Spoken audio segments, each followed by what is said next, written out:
ವಿಧಾನಸಭೆ ಚುನಾವಣೆ ದಿನಾಂಕ ನಿಗದಿಯಾದರೂ ಕೆಲವು ಕಡೆ ರಾಜಕೀಯ ನಾಯಕರು ಸಭೆ ಸಮಾರಂಭಗಳನ್ನ ಮಾಡಿ ಜನರನ್ನ ಸೆಳೆಯೋದಕ್ಕೆ ಯತ್ನವನ್ನ ನಡೆಸ್ತಾ ಇದ್ದಾರೆ.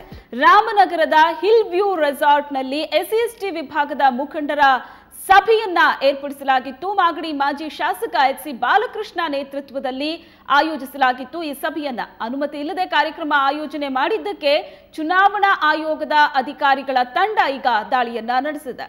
ರಾಮನಗರದಲ್ಲಿ ಕಾರ್ಯಕರ್ತರಿಗೆ ಮಾಡಲಾದ ಮಾಂಸದೂಟ ಪಾತ್ರೆಗಳನ್ನು ವಶಪಡಿಸಿಕೊಂಡಿದೆ. ಅದರಂತೆ ವಿಜಯನಗರದಲ್ಲಿ ಶಾಸಕ ಎಎಸ್ ಪಾಟೀಲ್ ನಡಹಳ್ಳಿ ಕಾರ್ಯಕ್ರಮವನ್ನು ಆಯೋಜಿಸಿದ್ರು. ಇಲ್ಲಿಯೂ ದಾಳಿ ನಡೆಸಿದ ತಂಡ 76 ಸೀರೆಗಳು ಇನ್ನಿತರ ಬಟ್ಟೆಗಳನ್ನು ವಶಕ್ಕೆ ಪಡೆದಿದ್ದಾರೆ. ಹಾಗೆ ಈ ಬಗ್ಗೆ ಮುದ್ದೇಬಿಹಾಳ ಪೊಲೀಸ್ ಠಾಣೆಯಲ್ಲಿ ಪ್ರಕರಣ ದಾಖಲಾಗಿದೆ. ಚುನಾವಣಾ ಅಧಿಕಾರಿಗಳು ದಾಳಿ ಆರಂಭಿಸಿದ್ದಾರೆ. ರಾಮನಗರ ಮತ್ತು ವಿಜಯಪುರದಲ್ಲಿ ನೀತಿ ಸಂಹಿತೆ ಜಾರಿಯಾಗಿದ್ರೂ ಕೂಡ ಜನಪ್ರತಿನಿಧಿಗಳು ಡೋಂಟ್ ಕೇರ್ ಅಂದಿದ್ರು. ಈ ಸಂದರ್ಭದಲ್ಲಿ ದಾಳಿ ನಡೆಸಿ ಚುರುಕು ಮುಟ್ಟಿಸಿದ್ದಾರೆ.